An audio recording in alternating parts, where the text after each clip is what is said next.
เพื่อช่วยพิษปลดทุกข์เป็นสุขีโดยบุญอภิวันอัญชรีสวัสดีโดยการนิรันดร์เทิน10 นิ้วกราบแนบใต้ไหวสาปารมีธรรมในครูบาอาจารย์พระมหาเถรานุเถระท่านเจ้าคณะพระสังฆาธิการทุกรูปทุกตนขอความสุขความสวัสดีในธรรมะแห่งองค์สมเด็จพระสัมมาสัมพุทธเจ้าจงมีแก่บรรดาสาธุชนท่านผู้ฟังทุกท่านที่ได้มีโอกาสเปิดวิทยุรับฟังรายการเสียงธรรมก่อนรับตาตั้งสถานีวิทยุเพื่อการศึกษาพระพุทธศาสนาและวัฒนธรรม FM ความถี่ 104.50 เมกะเฮิรตซ์วัดฝายหินตำบลสุเทพอำเภอเมืองจังหวัดเชียงใหม่เมตตาในท่านพระครูสมุวิสุวัตรวรกิจโจท่านเจ้าอาวาสและท่านผู้อำนวยการวิทยุแห่งนั้นถวายเวลาฮึตมาภาพ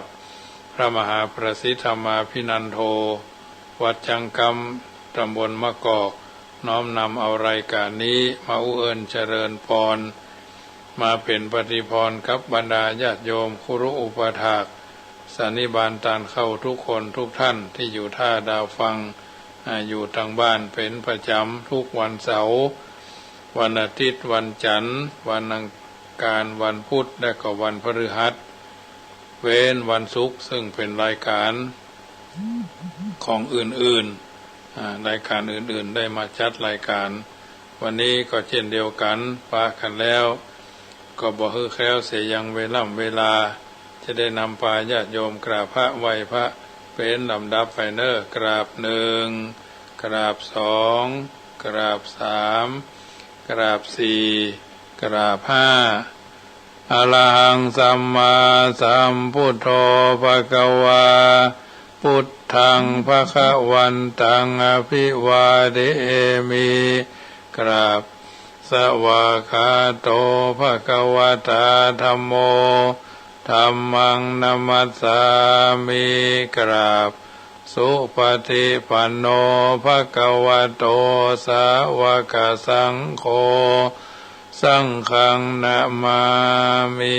กราบมาตาปิตุคุณังอหังวันตามิกราบคุณูปการีวันตามิกราบกราบพระพุทธกราบพระธรรมกราบพระสงฆ์กราบระลึกถึงคุณพ่อคุณแม่กราบระลึกถึงคุณของครูบาอาจารย์ต่อไปก็พากันโยขันแก้ว5 ขวดถากเนอ โยพุทโธอันว่าพระพุทธเจ้าตนใดโลกุตตโมตนพระเสริฐอุดมกว่าหมู่สัตวโลกอนันตัญญาโนอันมีญาณปัญญาหาที่สุดบ่ใดสันนิสิโนนั่งอยู่แล้วดีนักบ่หวั่นไหวแต่พยามารวราโพธิมูเลนั่งเนื้อแต้นแก้วแทบไกลก็ไม่มหาโพตนพระเสริฐอมหาติวิจโยพระจนแพ้สงครามอย่างใหญ่มารังยังพยามารสะเสนังกับทั้งเสนานิพนธ์มารกันจริงก็ได้ถึงแล้วบัมโพธิงยังพญาสัพพัญโยตยานทรัตหูใหญ่อย่าทำทั้งมวลอาหังอันว่าคาปัญนามามีก็นบน้อมไว้ด้วยกายวจีมโนตังพุทธังยังพระพุทธเจ้านั้นแลโยมกะธรรมโมอันว่ามกะธรรมอันใดอันดังกีโกอันประกอบด้วยองค์8 ประการสัมมาทิฏฐิอาทิโกอันเป็นสัมมาอันมีสัมมาทิฏฐิเป็นตนอริยปัฏโถอันเป็นหนทางอันนี้ไกลจากบาปอุจุกะมะโกอันเป็นหนทางเส้นซื่อบ่โกฏบ่เลี้ยวโมฆะภเวสายาเพื่อเข้าสู่นิพพานอันพ้นจากทุกข์ในวัฏสงสารจะนานังแห่งคนทั้งหลายก็มีแลมายังมกะธรรมโมอันว่ามกะธรรมอันนี้สันติกโรอันกะทำมือบาปลำงับดับหายตุทัสโสนยโยอันมีนัยยะอันควรจักหูจักหันยากนักนำสัตว์หรือออกอปานิยานิโกอันนำสัตว์หรือออกจากวัฏสงสารโหติก็มีแลอาหังอันว่าคาปานามามีก็นบน้อมไว้โดยกายวจีมโนตังธรรมังยังพระสัทธรรมเจ้านั่นแลโยสังโฆอันว่าพระสังฆเจ้าหมู่ใด อวิสุทโธอันบริอันวิสุทธอันบริสุทธิ์จากบาปวราตคินายโยอันควรฮับเอาทานันพาเสริฐแห่งคนและเทวดาทั้งหลายสันตินทลิโยอันมีอินทรีย์ทั้งหกระงับดีนักสัพพมาลาปะหิโนอันมีมัลละคือกิเลสละได้เสียแล้วอาหานาสโวอันหาสาวะธรรมบ่ได้สามิทิปโตอันใดถึงแล้วอย่างความสำลิดทีบรมวรคู่เนหิคูเนหิเนเกหิโดยหมู่คนทั้งหลายอันมากโหดนี้ก็มีในอาหารอันว่าคาปันอามาเม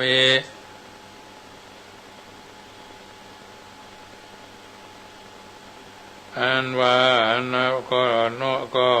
น้อมไว้ด้วยกายวาจีมโนตังสังฆังซึ่งพระสังฆเจ้านั้นแลอาหารอันว่าคานามามิก็โนบน้อมไว้พุทธังยังพระพุทธเจ้ารัตหูญญธรรมตังมวลคุณอาสากลันตัง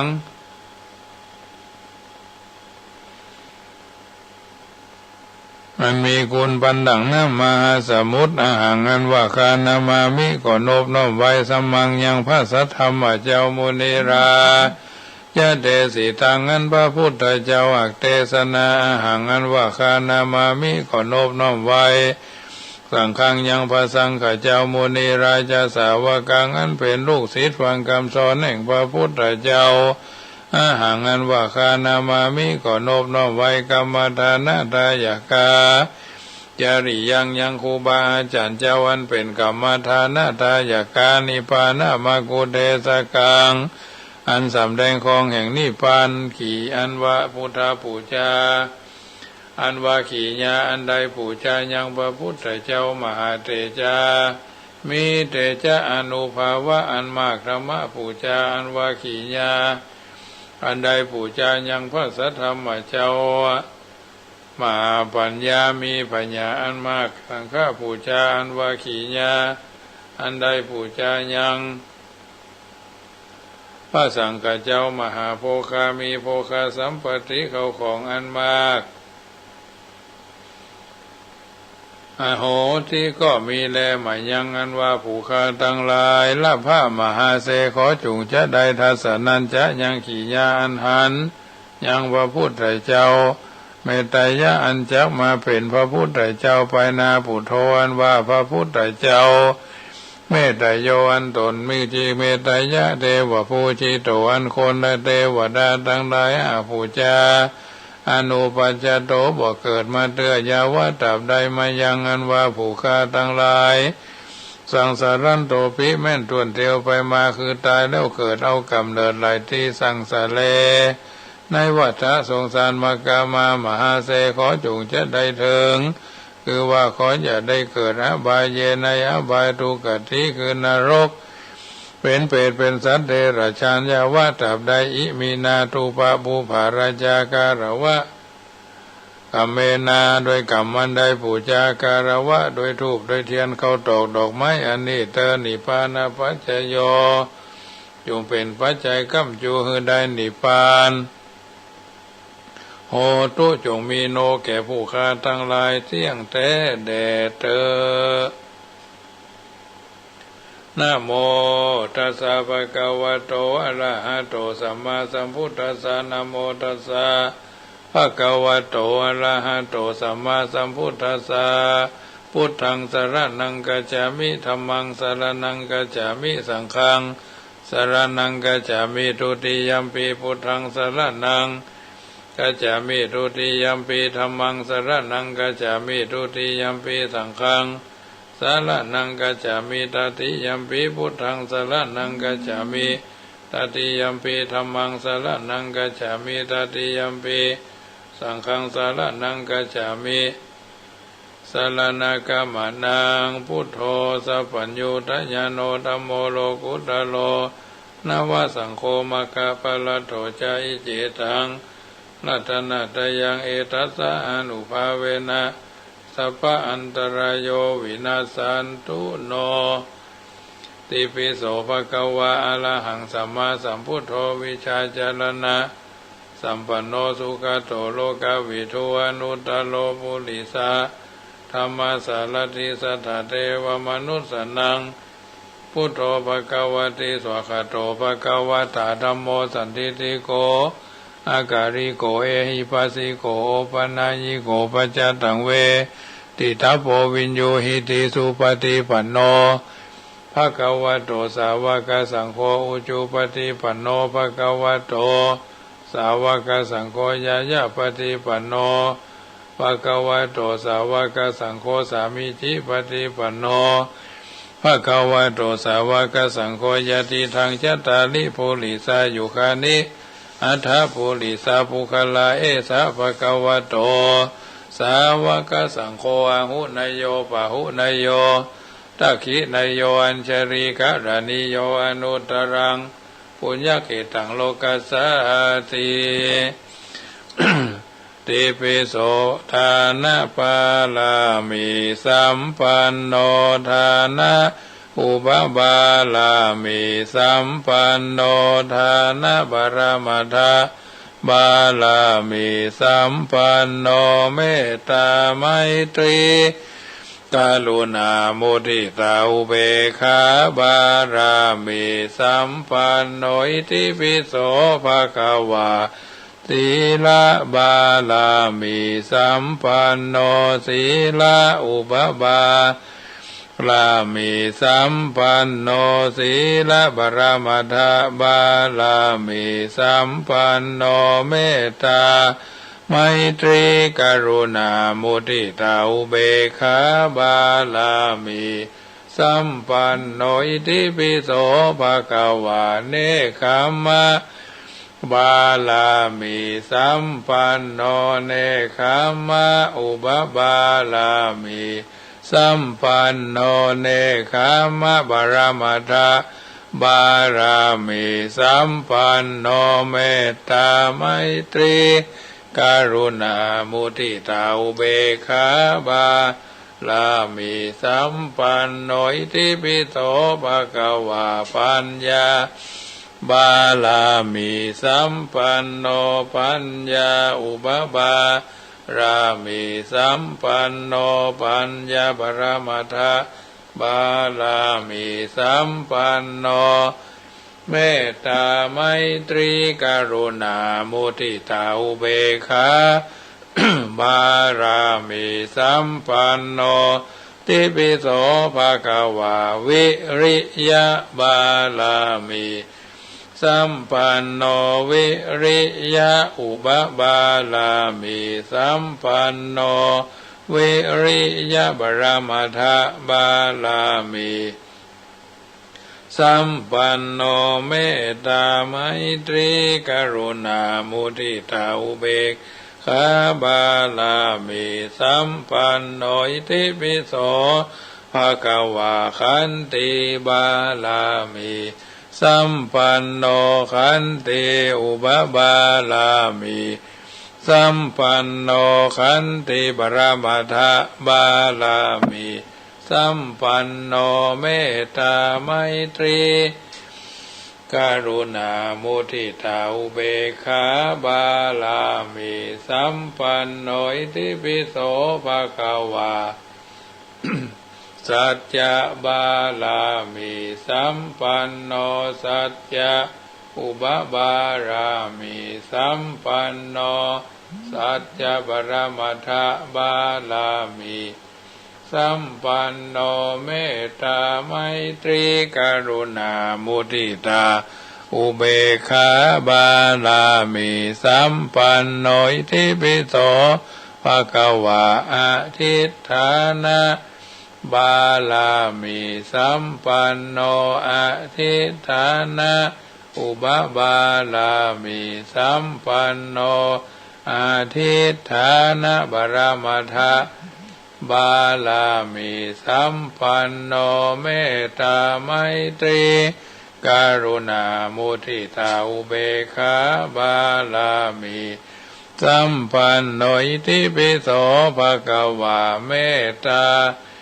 บาลามีสัมปันโนเมตตาอุปบาลามีสัมปันโนเมตตาบรมัทธา บาลามีสัมปันโนเมตตาไมตรีกรุณามุทิตาอุเบกขาบาลามีสัมปันโนติปิโสภะคะวะอุเบกขาบาลามีสัมปันโนอุเบกขาอุปบาลามีสัมปันโนอุเบกขาปรมัตถะ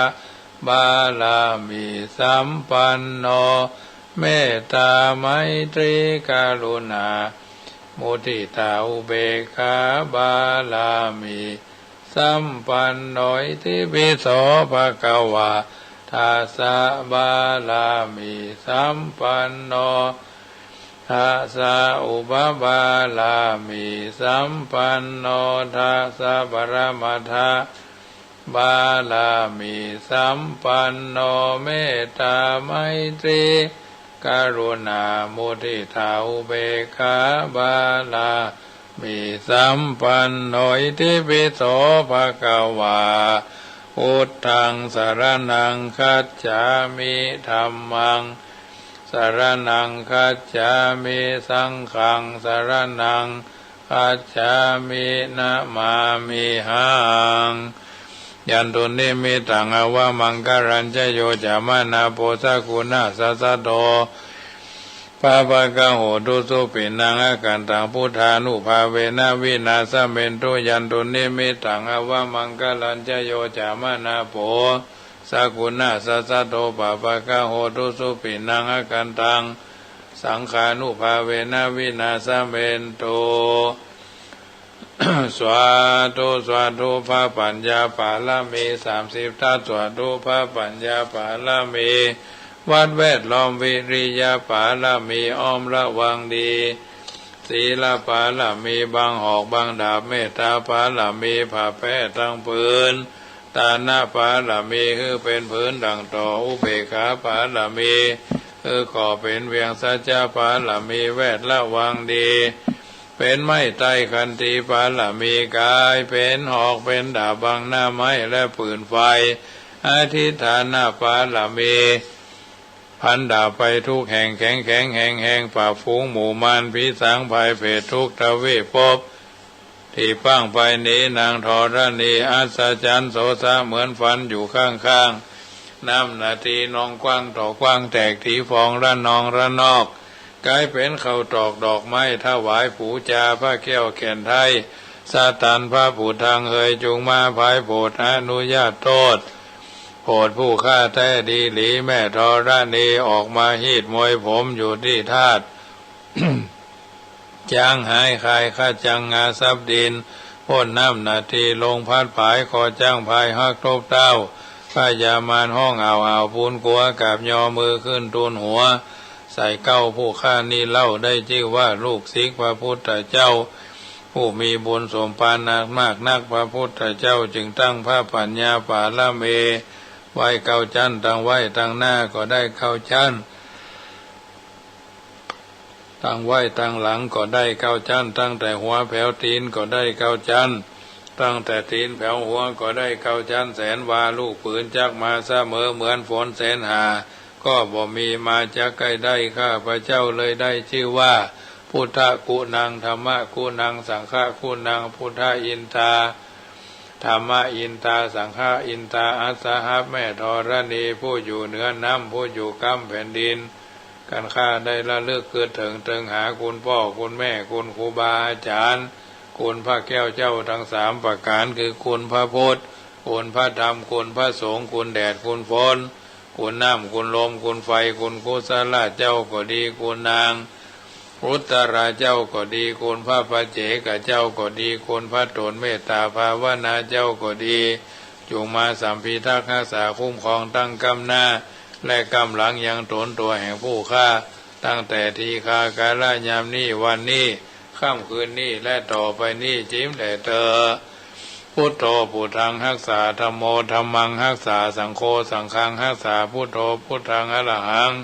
ธัมโมธัมมังอรหังสังโฆสังฆังอรหังพุทโธพุทธังกันหะธัมโมธัมมังกันหะสังโฆสังฆังกันหะอายุวันโน สุขังปาลังอธิษฐานแผ่เมตตาเนออิมินาปุญญกรรมเมนะด้วยเดชเดชะผลบุญที่ข้าพระเจ้าได้ตั้งใจสวดนิยายพุทธคุณธรรมคุณสังฆคุณในเย็นวันอาทิตย์นี้ขอกุศลส่วนนี้จงไปค้ำชูอุดหนุนท่านผู้มีพระคุณมีพ่อแม่ครูอุปัชฌาย์อาจารย์องค์พระมหากษัตริย์ผู้เป็นประมุขของชาติองค์สมเด็จพระสังฆราชผู้เป็นประมุขของพระพุทธศาสนาพร้อมทั้งคณะรัฐบาลผู้บริหารประเทศเขตแดนโดยเฉพาะจังหวัดลำพูนเป็นต้นมิตรรักสนิทเพื่อนศาลาสัตว์น้อยใหญ่เจ้ากรรมนายเวรพระภูมิเจ้าที่เจ้าภูมิพระลีนางพระแม่ธรณีนางพระแม่โพธิ์ศพนางพระแม่คงคาพญายมราชในนิริยบาลเท้าจตุโลกบาลทั้งสี่สิริคูตอมาตย์ ชั้นจาตุมหาราชิกาเบื้องบนจนถึงที่สุดรอบลงมาเบื้องต่ำตั้งแต่อเวจีนรกขึ้นมาจนถึงมนุษย์โลกโดยรอบสุดขอบจักรวาลท่านทั้งหลายที่ได้รับความทุกข์มีพ่อแม่พี่ป้าน้าอาลุงปู่ย่าตายายพร้อมทั้งสรรพสัตว์ทั้งหลายและสรรพเปรตทั้งหลายก็ขอให้ท่านได้พ้นจากทุกข์ท่านทั้งหลายที่ได้รับความสุขก็ขอให้สุขยิ่งขึ้นไปด้วยเดชเดชะผลบุญที่ข้าพระเจ้าตั้งใจให้ไปนี้จงเป็นตบะเดชะเป็นพระวะปัจจัยเป็นอุปนิสัยนำส่งให้ข้าพระเจ้ามีความสุขความเจริญและเกิดปัญญาญาณทั้งชาตินี้และชาติหน้าตลอดปัจจุบันชาติอย่างยิ่งจนถึงความพ้นทุกข์คือพระนิพพานในอนาคตการเบื้องหน้าโน้นเทินเอาละท่านสาธุชนคนดีท่านผู้ฟังทั้งหลายที่อยู่ทางบ้านอยู่ท่าดาวฟังก็จะได้อู้ธรรมะเป็นปฏิพรที่ผ่านมาก็โดยเฉพาะคืนวันเสาร์แต่คืนที่ผ่านมานั้นตังละปูนก็เป็นฟ้าเป็นฝนพอสมควรเป็นบางท้องที่เนาะทางเชียงใหม่ก็คงจะคัดข้องโดยส่งสัญญาณก็ดีก็ถือว่าได้พักได้เดินทางไปร่วมงานพลอยหลวงที่วัดห้วยเขียงตำบลแม่วินอำเภอแม่วางเมื่อวันที่17 18 17เป็นวันศุกร์ก็ไม่ได้จัดรายการอยู่แล้วก็ไปเจริญพุทธมนต์สวดมนต์ตันอบรมสมโภชเสกซ่อมย้อมยกพุทธปฏิมาสารูปเจ้าองค์เก่าองค์ใหม่ใหญ่น้อยพุทธรูปนี้ก็หมายมีคณะโยมแม่จันสุดาขันติธารางกูลเป็นต้นเป็นประธานที่ได้มีโอกาสไปร่วมเป็นเจ้าภาพถวายไว้หลายเดือนที่ผ่านมาร่วมปีเนาะพระพุทธรูปองค์ซ้ายองค์ขวาโยมแม่ที่อยู่ทางเชียงใหม่ที่ฮับเป็นเจ้าภาพ2 องค์ก็ได้เอาไปถวายเรียบร้อยอบรมสมโภชเบิกเนตรอย่างเรียบร้อยนะโต๊ะหมู่ก็โยมพ่อบ้านสวนนนทรีกับโยมแม่พุ่นก็หายไปเลยเงียบไปบอกว่าเพิ่นคงจะสบายกันทั่วล่าเนาะหรืออาจเพิ่นน่าจะไปที่อื่นไปทำบุญวัดอื่นก็แจ้งความอนุโมทนาสาธุการโดยเนอะที่ได้จัดถวายก็ได้มีการอบรมสมโภชเรียบร้อยคือบางท่านเพิ่นก็หายไปเมินบางท่านก็บ่ได้ทักทายมาก็บ่ว่ากันนะเพราะบางทีบางครั้งโดยสรีระร่างสังขารการเดิ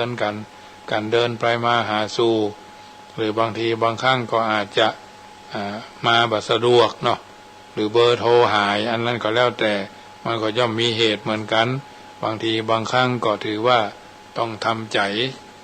บางเมินในก็โผล่มาเอาอยู่จังรักตายอันอย่างกันอยู่เป็นประจำพอหายไปก็มีความ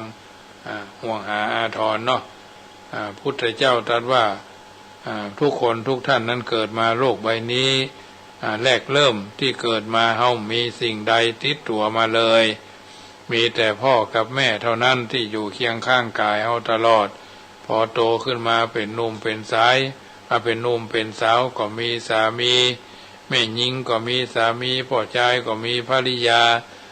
ภาษาชาวบ้านแม่ยิงก็มีผัว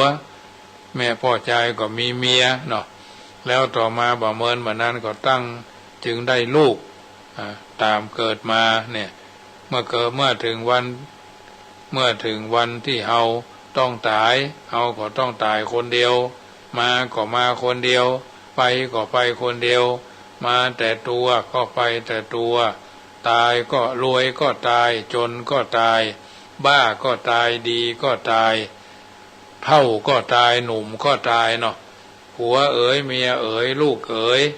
ถึงเราจะรักกันมากปราณจะเกินสักแค่ไหนก็บ่มีไผที่จะกล้านอนตายคู่กับเฮาเนาะมึงเป็นผัวมั้ยเนี่ยย่ำไปนอนตายกับเมียมึงโคตรไหวก็ฮะมึงเป็นเมียมั้ยเนี่ยมึงเป็นนอนตายกับผัวมึงบ่ไหวก็ฮะผมเป็นลูกมั้ยเนี่ยมึงเป็นแม่เฮาจ้ะเฮาย่ำไปตายนอนตายกับแม่เฮามันเป็นพ่อเฮาจ้ะเฮาย่ำไปตายกับพ่อเฮามีไผตายสักคนญาติโยมทั้งหลายเขาเป็นลูกศิษย์ครูบาอย่างนี้ไปตายกับครูบาเนี่ยไปตายสักคนแหละรักกันจะพานจะคืนมึงเป็นผัวเมื่อสู่เขาอยู่ด้วยกันนอนด้วยกันกินด้วยกันสู่เขาย่ำตายด้วยกันเนี่ยมันจะมีนะญาติโยมอันเนี้ยเมื่อถึงวันที่เมื่อถึงวันที่เราจุดนะอยู่ในโรงศพร่วมกับเราเลยแม้สักคนเดียวในที่สุดเราก็ต้องตายไปคนเดียวอย่างเดียวดายเปลี่ยวเปล่าเอกาแล้วจะกอบโกยไปหื้อมากเท่าไรฟังพึงเป็นอยู่อย่างพอมีพอกินบ่เป็นหนี้ไผก็พอแล้วก็เป็นอยู่อย่างมีความสุขกันแล้วบ่ใช่หรือเพราะสุดท้ายเฮาก็เอาอย่างไปโดยบ่ได้รถเป็นล้านก็เอาไปบ่ได้บ้าน5 ล้าน10 ล้านก็เอาไปโดยบ่ได้เมียสวยผัวหล่อลูกน่ารักก็เอาไปโดยบ่ได้เนาะยศเต็มบายศเต็มบังกลางปะทูอื่นๆเนาะหรืออื่นๆเต็มอกเหรียญตราเต็มอกสวะเสะถ้ารอดทอดตายลงมีไผเอาไปโดยสักคนต้องสมบัติก็พัดกันชมนั่นเป็นเช่นนี้แลนะทีนี้เราก็มาฟังเรื่องของความรู้จักพอเพิ่นบอกว่ามนุษย์เราเนี่ยที่เกิดมามีชีวิตอยู่ในโลกใบนี้ทุกวันชีวิตทุกชีวิตล้วนมีปัญหาด้วยกันทั้งนั้นต่างแต่ปัญหาอาจจะเหมือนกันพ้องตัวพิษแปลกแตกแนวกันพ้องเชื่อมโยงกันเป็นปัญหาเดียวกันพ้องปัญหาชีวิตเป็นสิ่งที่เราจะต้องหาวิธีแก้อยู่ตลอดเวลาตั้งแต่เที่ยงคืนตี 2ตี 3ตี 4ตี5 6 โมง 7 โมงจนกระทั่งถึงเที่ยงคืนเขาก็ต้องเผชิญกับปัญหามากมายบอกว่าเรื่องกินเรื่องการกินเรื่องกินเรื่องกามเรื่องเกียรติเรื่องกองพระพุทธเจ้าเพิ่งตัดให้พระเจ้าพระสงฆ์พระเจ้าพระสงฆ์ได้ฉันแค่2 มื้อเนาะยกข้าวยากมากแพงก็บอกควรจะกิน2 คาบพอแล้วเพราะฉะนั้นเรื่องการทำงานเรื่องของชีวิตนั้นชีวิตที่ดีที่สุดก็คือชีวิตที่สามารถแก้ปัญหาได้รักธรรมทางพุทธศาสนาได้แนะวิธีมีชีวิตอยู่อย่างเรียบง่ายอยู่อย่างสงบแนะนำวิธีควบคุมตัวเองบ่ให้เป็นทาสแห่งความปรารถนามากจนเกินไปเพราะเห็นว่ามนุษย์ในสังคมมีชีวิตที่วุ่นวายยุ่งเหยิงใจชีวิตกระเสือกกระสนดิ้นรนแสวงหาวัตถุปัจจัยมาสนองความปรารถนาตั้งใจโดยมีขอบเขตเสี่ยงสุดหรือสิ้นสุดบ่ฮู้จักพอบ่มีความพอขาดความพอดีในชีวิตหากรักชีวิตบ่ได้หารักชีวิตบ่ได้ดังนั้นเมื่อพบอันยังก็ไขว่คว้าเรื่อยไปโดยนึกว่ามันเป็นสิ่งจำเป็นสำหรับชีวิตซึ่งชีวิตจะขาดเสียบ่ได้เปรียบเหมือนคนลอยคออยู่ในทะเลพอหาฝั่งน้ำบ่ปะเมื่อมือก็ไขว่คว้าหาที่ยึดพยุงตัวพบสิ่งใดเข้าก็คว้าไว้ก่อนแม้สิ่งนั้นจะเป็นเพียงสวะลอยน้ นอกจากนั้นยังขาดการควบคุมใจตัวเองมนุษย์จึงก่อกรรมทำเข็ญให้แก่กันและกันก่อปัญหาต่างๆในสังคมทำให้สังคมวุ่นวายบ่เสี่ยงบ่สุดบ่ซ้อยบ่ฉะนั้นไม่บ่อ่านแล้วก่อความเดือดบ่ใจว่าเกิดความเดือดร้อนวุ่นวายให้กับคนอื่นเท่าอันยังพยายามเบียดเบียนตนเองให้เดือดร้อนยุ่งเหยิงไปตัวเมื่อเป็นแบบนี้มนุษย์จึงมีชีวิตอยู่อย่างโอนระเวงบ่สงบสุขนักเหมือนทะเลอันต้องลมเกิดขึ้นเรื่อยไปแม้ชีวิตเป็นไปอย่างรุ่มดอนเดี๋ยวขึ้นเดี๋ยวลงประสบกับความสุขพ้องทุกข์พ้องตลอดเวลาดังนั้นการดำเนินชีวิตตามหลักธรรมทางพระพุทธศาสนาซึ่งจะแนะนำวิธีเป็นอยู่อย่างเรียบง่ายจึงน่าจะเหมาะแก่คนในสังคมปัจจุบันเพื่อให้พ้นจากสภาพความวุ่นวายสับสนนั่นและยังมีข้อน่าสังเกตอยู่ประการหนึ่งในเรื่องของการแสวงหาปัจจัยสี่ก็คือเครื่องนุ่งห่มอาหารที่อยู่อาศัยยารักษาโรคและสิ่งอำนวยความสุขอื่นๆซึ่งเป็นสิ่งจำเป็นสำหรับชีวิตแต่ในการแสวงหานั้นจำต้องใช้กำลังใช้ความรู้ความสามารถที่มีอยู่เพื่อให้ได้ปัจจัยเหล่านั้นมาผู้ที่มีกำลังหรือมีความรู้ความสามารถย่อมหาได้นักผู้มีกำลังหรือมีความรู้ความสามารถน้อยก็ย่อมหาได้ปัจจัยน้อยแต่ความต้องการในปัจจัยสี่และสิ่งอำนวยความสุขอื่นๆของตนเอามีปริมาณเท่ากันเมื่อสิ่งเหล่านั้นมีจำนวนจำกัดแม้ว่าเราจะพัฒนาอย่างไรผลผลิตก็ยังมีจำกัดอยู่ดีจึงเกิดปัญหาว่าเมื่อฝ่ายหนึ่งสามารถหาได้นักก็มีไว้นักแต่ฝ่ายหนึ่งบ่สามารถหาได้น้อยความขาดแคลนของฝ่ายหลังจึงเกิดมีขึ้นเมื่อเกิดความขาดแคลนและมีความต้องการในปัจจัยที่จำเป็นขึ้นมาบุคคลจึงต้องดิ้นรนแสวงหาเพิ่มคันแสวงหาได้บ่พอเท่าที่ต้องการจึงหันมาแสวงหาในทางที่ได้ง่ายๆซึ่งบ่ต้องใช้ความรู้ความสามารถมากนักเพียงอาศัยความกล้าและโอกาสอำนวยเท่านั้นก็คือวิธีการแสวงหาทางที่ผิดมิจฉาชีพเช่นปล้นจี้ลักเล็กขโมยน้อยยิบฉวยเอาโดยเจ้าของไม่ได้อนุญาตทุจริตเหล่านี้เป็นต้นแม้แต่ทั้งบางเทื่อก็เป็นงบประมาณของแผ่นดินก็มีการโกงกันเกิดขึ้นเนาะแถมยังเรื่องผู้ที่มีความสามารถแม้จะได้วัตถุปัจจัยมามากพอเลี้ยงตัวแล้วก็ตามแต่ก็ยังใช้ความสามารถแสวงหาอยู่เรื่อยไปหาได้แล้วก็นำมาเก็บกักตุนไว้เพื่อใช้ในทางที่ฟุ่มเฟือยสุรุ่ยสุร่ายเกินขอบเขตร่ำรวยผิดปกตินั่นน่ะเกินความจำเป็นบ่ฮู้จักคำว่าพอหรือหยุดนะทำให้ทะเยอทะยานอยากได้ปากกว้างเหลือต้องอยู่เรื่อยไปจนบ่สามารถควบคุมความอยากของตนไว้ได้ยิ่งได้นักเท่าใดก็ยิ่งอยากจะได้เพิ่มขึ้นเป็นทวีคูณการแสวงหา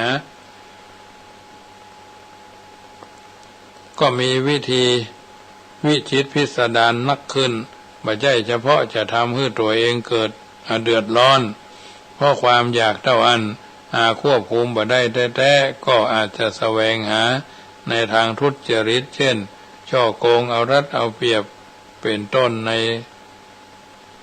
ต้นได้เท่ากับว่าตกเป็นทาสของความอยากอยู่ตลอดเวลาความหู้จักพอก็คือการหู้จักยับยั้งความปรารถนาความอยากของตนในขอบเขตที่เหมาะสมแก่ภาวะและฐานะของตนหู้จักหู้จักควบคุมความอยากไว้ให้พอดีบ่เกินขอบเขตเช่น ในกรณีที่ขาดแคลนก็แสวงหาวัตถุปัจจัยมาบำรุงตัวเองและครอบครัวพอให้เป็นอยู่ได้อย่างเป็นสุขก็เพียงพอแล้วเพราะพอเหมาะพอสมควรกับความรู้ความสามารถของตัวเองแล้วพยายามทะเยอทะยานจนเกินขอบเขตหรือเกินขีดความสามารถของตัวอันจะทำให้เกิดความทุจริตขึ้นดังกล่าวหรือในกรณีหลังซึ่งบุคคลเหล่านั้นหาวัตถุปัจจัยได้มากแล้วก็ยับยั้งความปรารถนาความต้องการลงพ่องบดิ้นรนทะเยอทะยานเกินความสามารถเกินกำลังได้ต่อไปแถมเพราะเกินขอบเขตความต้องการของชีวิตไปมากแล้วคันยับยั้งไว้แล้วชีวิตก็จะเริ่มสงบสุขมีเวลาเป็นตัวของตัวเองนักกึดถึงตัวเองได้พ่องต่อจากนั้นก็กึดถึงคนอื่นและกึดถึงสังคมต่อไปอันความรู้จักพอเป็นเหตุให้บุคคลมีความยินดีมีความคิดที่จะช่วยเหลือคนอื่นทำให้เสียสละได้เป็นเหตุให้กึดถึงตัวเองเพียงเพื่อเป็นอยู่แบบพอดีแต่กึดถึงคนอื่นมากกว่านั้นเพราะฉะนั้นความรู้จักพอจึงเป็นสิ่งสำคัญที่ควรปลูกฝังให้เกิดขึ้นในจิตในใจของแต่ละบุคคลทุกระดับชั้นแม้กระทั่งนักบวชนักพรตทั้งหลายก็เช่นเดียวกันมีกุฏิอยู่เท่าที่อยู่ได้ก็อยู่กันไปบ่ต้องวินิจสมาลาเลิศพอดีบางบางวัดก็หรูหราฟู่ฟ้าโออาเกินคฤหัสถ์เจ้าบ้านพี่น้องศรัทธาเจ้าบ้านที่เป็นครูอุปถากบางวันประกอบหาเจ้ากินค่ำมีเงินเดือนเงินดาวก็รายจ่ายมันก็ถึงมีเนาะเพราะฉะนั้นไผ่บ่ฮู้กับไผกึดไปก็กัดอกญาติโยมสาธุชนทั้งหลายโดยเฉพาะความเป็นผู้นำวัดก็ดีหมู่บ้านก็ดีชุมชนก็ดีองค์กรนั่นองค์กรนี้ก็ดีคนที่เป็นหัวหน้าคนเนี่ยจะต้องตื่นก่อนนอนทีหลังแต่บ่ได้ตื่นเต้นบ่ได้ตื่นตระหนกเนาะตื่นตัวตื่นใจอยู่ตลอดเวลาความรู้ความสามารถก็ไขว่คว้าใส่ใจแสวงหาให้ได้บ่ให้มันเป็นบรรทัดฐานมันฝังอยู่ในกระดูกดำของแต่ละท่านแต่ละคนก็จะทำให้เกิดเป็นประโยชน์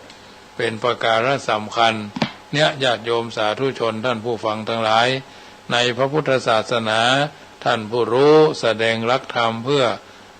ปรับปรุงหรือสำหรับปลูกฝังให้เกิดความรู้จักพอหรือความพอดีในใจไว้เช่นความสันโดษสันโดษนี่แปลว่าความยินดีในเรื่องของความสันโดษนี้คนที่พิจารณาหรือพอเผินมักเข้าใจว่าเป็นพุทธศาสนาสอนให้เขาเป็นคนขี้ค้านนะไม่ใช่แบบนั้นมีเท่าใดก็กินเท่าอันมาขยันทำมาหากินมีเท่าใดก็กินเท่านั้นทำให้คนงอมืองอเท้ายิ่งสมัยที่มันมีโรงทานสมัยที่มันมีตู้ปันสุกคนขี้ค้านมันถึงเวลามันก็เอาถุงแซวไปใส่คนที่คนอื่นมันก็ไม่ได้กินนะเนี่ยมันก็เป็นเรื่องที่เฮาก็หันเฮาก็ฮู้กันนะคนเฮานั่นบางทีบางครั้งมาฮู้จักพอประมาณยิ่งเฉพาะที่เป็นโรงทานก็เหมือนกันกินแตะกินบ่พอห่อตัวยเหมือนไฟล้มทับล้มกระดานเพิ่นทั้งวันล้มบุบหมูอีกเนาะบุบหมูงาทุกพิธีเป็นเจ้าภาพอย่างเงี้ยบางทีบางครั้งก็เป็นเรื่องที่น่าพอแล้วหันแล้วสัมผัสแล้วรู้สึกว่าบ่ค่อยมีความละอายเท่าที่ควรจึงทำให้สังคมหันแก่ตัวมากยิ่งขึ้นเนี่ยญาติโยมท่านสาธุชนท่านผู้ฟังทั้งหลายได้เอื้อนเจริญพรความรู้จักพอเนาะรู้จักพอเพื่อเกิดประโยชน์สดที่ผลเป็นมงคลครับตัวตนญาติโยมท่านผู้ฟังที่อยู่ดาฟังทางบ้าน เพราะฉะนั้นได้รู้ได้เข้าใจสิ่งต่างๆเหล่านี้ก็จะเป็นมงคลกับตัวกับตนอยู่ตลอดเวลาฉะนั้นมีคำกรสอนใจคือท่านทั้งหลายมันพิจารณาตัวตนเฮาท่านทั้งหลายนั่นแหละดีว่าในโลกเฮาเนี้ยหนีบ่พ้นสักลายท่านกล่าวเอาไว้ว่าสัตว์ในโลกาเกิดมาบ่แคล้วสังขารแก่แล้วมันตึงบ่ไหวเปลี่ยนไปเตื้อนิดชีวิตจิตใจเนื้อตัวคิงใบพอในเหี่ยวด้านจากเนี้ยการยั้งการลวงการบ้านเป็นที่รำคาญเมื่อยล้าปวดตัวฟังตาสมองสั่งยาสั้นเตื้อเหมือนบ้าปาลาเอาของไว้ปุ้นตนเที่ยวเสาะหาดันด้นเสาะหาว่าเมื่อแต่ว่าเอามาไว้นี่คนเฮามนุษย์คนเฮาเป็นเอาอย่างอี้จะลามีมาจวบพบ40ลืมหน้า50ค่อยครบทบบวกเข้าหลงลืมเป็นคนอย่างอี้แต้ไผบ่ต้องมาฝืนมาหนึ่งนังเป็นไปอย่างอี้อนิจจกรรมนำมาก่อนกี้มันหักติดมาบีบคั้นอันว่าสังขารธรรมชาตินั่นมีในตัวหั่นเนินนายหนุ่มแก่ก็ลุผุไปจนตายเนื้อเปรียบเหมือนตุงใจบนก้างเชือกห้อยถูกแดดถูกฝนลมพัดเตื้อน้อยพุดหล่นลงดินย่อยยับหนุ่มแก่ทั้งหลายภัยเพียทิพับดังธาตุสี่เสี่ยงหมดไปสัตว์ในโลกนี้ย่อมสุดวิสัยมันจักเป็นไปตามกรรมขีดเส้นมีหมอมียาวิเศษบ่เล่นสุดจักเยียวยาและไทยบางเมื่อเป็นคนทำบุญเอาไว้ก็เพื่อจะได้ผลดีจิตใจนั่นสดใสผ่องสีทำแต่ความดีละชั่วใดชั่วและดีเป็นเหมือนเทียนใต้ติดตามโดยไปบ่ห่างถึงตัวเฮาตายบาลายม้วยมั่งยังมีสิ่งอันความดีเมื่อเหลือฝากเอาไว้ในโลกโลกีว่าเฮายังมีดีไว้อวดอ้างจักไปสวรรค์ก็ควรสรรสร้างหันทางไปบนชั้นฟ้าฝั่งทำความดีอย่ารีรอจ้าเวลาบ่ท่าเฮานาอายุคนนั้นมันสั้นแต่หนาบ่ฮู้เวลาวันตายเนื้อเจ้าทำบุญกุศลอย่ารอให้เท่าหนุ่มสาวคิงเราได้พร้อมขอโทษเอาไว้สานอบน้อมปอพงเข้าค่อมยอใหญ่ที่เอาไว้ร้อนบ่ถูกใจก็ขออภัยหอมยับเสียเต้าอี้ก่อนและนายเอ๋ยเนี่ยญาติโยมสาธุชนคำกรสอนใจเฮาท่านทั้งหลายทุกคนได้นำไปพิจารณาปรับใจผู้อื่นเจริญพรกันเป็นประจำรายการเสียงธรรมก่อนรับตาก็มาถึงช่วงสุดท้ายก่อนจะนำรายการจะท่านไปได้ประชาสัมพันธ์บอกเจริญพรญาติโยมที่ฟังรายการนี้อยู่ทางบ้านเป็นเวลาหลายเดือนที่ผ่านมาเชิญชวนร่วมทำบุญเป็นเจ้าภาพจัดซื้อโรงเย็นจัดซ่อมรถราชรถใส่โรงเย็นก็เนื้อที่ก็คงจะประมาณเป็นกองบุญเนาะได้ตั้งเอาไว้650กองบุญละ200 บาท650กองบุญกองรุ่นละ200 บาทของร้อยที่1จัดซื้อโรงเย็นร้อยที่2จัดซ่อมรถปะผุเคาะพ่นสีจากสีแดงขึ้นมันเป็นสีขาวดำเอาไว้เป็นที่ตั้งตระการของผู้วายชนเมื่อถึงวันนั้นมาถึงวันสำคัญที่ยิ่งใหญ่ที่เราจะต้องไปสู่โลกหน้าโลกนี้เราอยู่โลกหน้าเพื่อโลกนี้เราอยู่เพื่อจะไปโลกหน้าเราจะไปอยู่เนาะโลกนี้อยู่เพื่อจะไปโลกหน้าไปเพื่อจะอยู่ก็จะได้มียานนาวาอันประเสริฐนำเมื่อเกิดสวรรค์ชั้นฟ้าวิมานแมนจะได้มีโรงเย็นใส่กันเน่ากันบูดกันเสียคนเฮานั้นถ้าเอาไว้ปล่อย3 วัน7 วันก็มันก็เริ่มอืดเริ่ม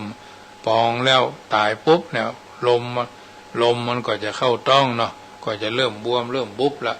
บางคนบางท่านเขาจะสังเกตว่าไปส่งน้ำครูบาอาจารย์ก็ดีญาติผู้ใหญ่ก็ดีตรงขี้ปุ่มเนี่ยสะดือเนี่ยเพราะว่าของเสียของเน่าซับปะกินตั้งแต่สัตว์อยู่ในดินสัตว์อยู่บนอากาศกินหมด ญาติโยมถ้ามันแบบอย่างงัวควายอย่างพวกเนี้ยถ้ามันแบบเกิดเขาเนี่ยเอาน้ำพริกโมะเข้าเป็นคอกเนาะญาติโยมหมูถ้ามันแบบมีกลิ่นไม่อย่างก็เอาน้ำพริกโมะหัวไล่เข้าเป็นคอกเนาะอันนี้คือมนุษย์แปลว่ายุ่งนะเอาอย่างมนุษย์แปลว่าผู้มีใจสูงถ้าตราบใดยังเป็นคนก็ยุ่งไม่รู้ที่สิ้นสุดกิ้วหนาตาฮึกกิ้วบางกลางยาวเนาะมันดึงไปตามสภาวะการของมันอันนี้ก็บอกเจริญพรว่าร่วมทำบุญเป็นเจ้าภาพได้เนอะวันที่13 เมษายนก็จะทอดพระป่าเป็นครั้งที่1เพื่อสมทบทุนจัดซื้อได้ครบก็แปลคำว่าจบข่าวถ้ายังบอกครบก็ไปทำวาระปุ่นวันที่31 สิงหางานวันอายุวัฒนมงคลอาตมาภาพเป็นครั้งที่2ถ้าว่ามันจบไปแล้วก็จบกันไปตามวาระเพราะว่าของใส่ศพเอาลงเส้นใส่ศพนี่มันจำเป็นที่เร่งด่วนจึงบอกเจริญพรญาติโยมที่ฟังรายการนี้อยู่จุดไหนมงใดบอกคนเศรษฐีใจบุญนายทุนใจดีร่วมสร้างบารมีด้วยการสะเดาะเคราะห์จัดซื้อโรงเย็นมูลค่าก็6,000 กว่า 60,000 กว่าถึง 70,000โดยประมาณนะโดยประมาณแล้วก็ตั้งไว้ 70,000ตลอดจนลงราชรถสำหรับวางตั้งโรงเย็นว่าให้ยกขึ้นยกลงละคือมันอยู่ในหั่นเลยมีหลังเพียงกระด้างเหียฉลุสังกะสีมาติดแต่ก็คงจะเป็นที่สวยสดสวยหรูเลิศสแมนแตนถามว่าอยากได้ก็ไปที่ผมเขาได้สักคนอันนี้บอกว่าของซื้อไม่ได้ใช้แต่ของใช้ไม่ได้ซื้อให้ยังโรงศพต้นแต้นธรรมาสเนาะทุเจ้าใจเท่านั้นแต่อื่นๆนะบาทก็ได้นะอันนี้ญาติโยมได้ยินได้ฟังมีโอกาสก็บอกเจริญพรกันเนอะพี่หูหนึ่งน้องหูสองประคองกันไปบุญกุศลบางอย่าง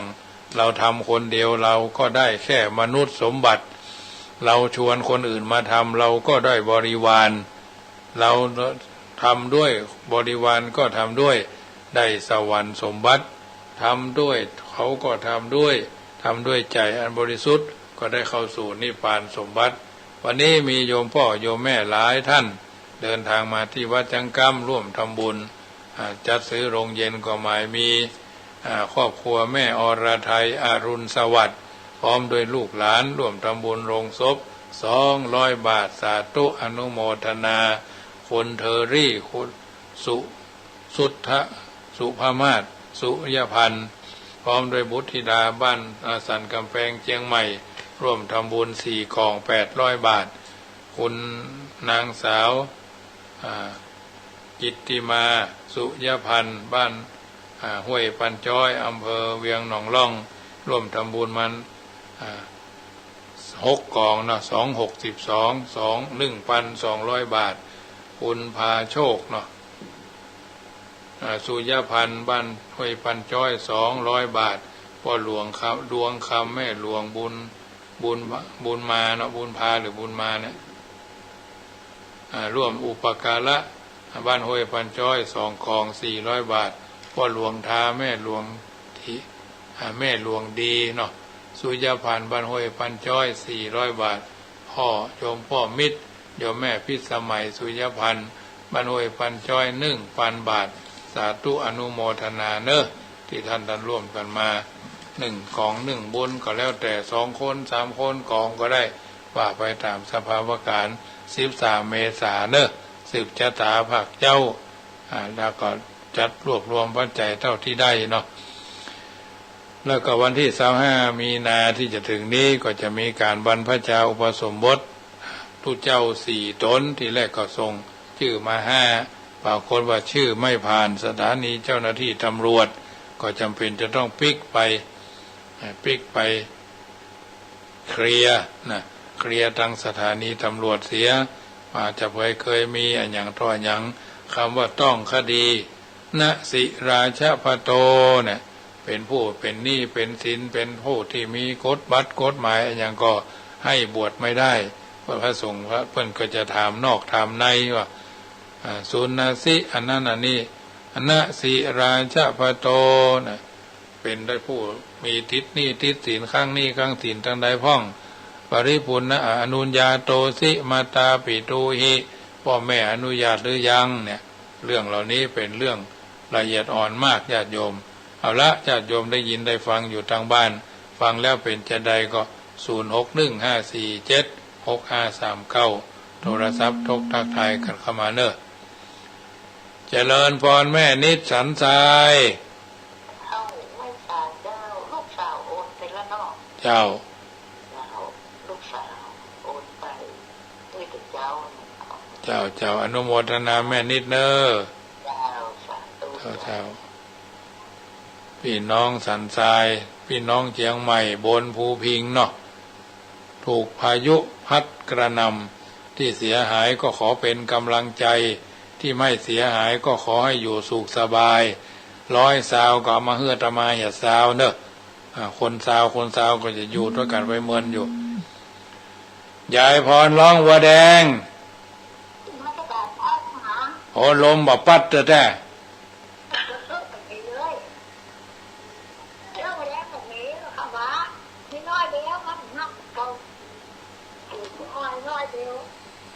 ยังแควนน้อยยังอยู่ดูนึกว่าลมปัดลมปิวไปหมดแล้วไง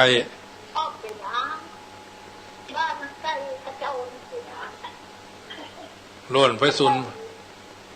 พระเจ้ายืนกับพระเจ้ายืนพระเจ้านั่ง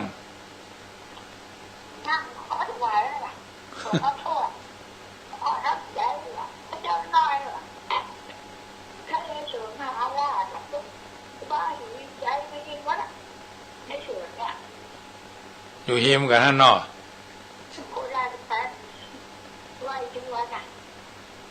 เจ้า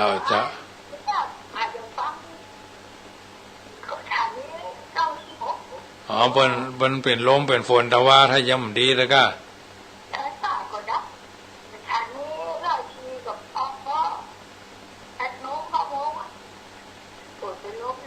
น่ากะ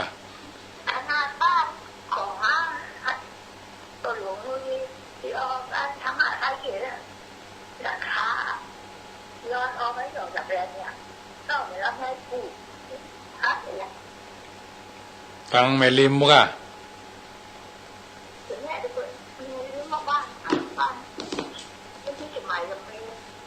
สันมันดูปนอยู่ไม่ลิมบนน่ะอ้าวเดี๋ยวสายเข้ามาเนอะโมทนาแม่พรเนอะเจ้าเจริญพรอ้าวแม่สีทรปาภัยเจริญพร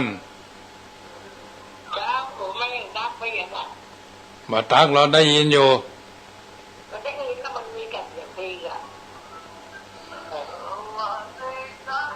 แม่เปิดเพลงก็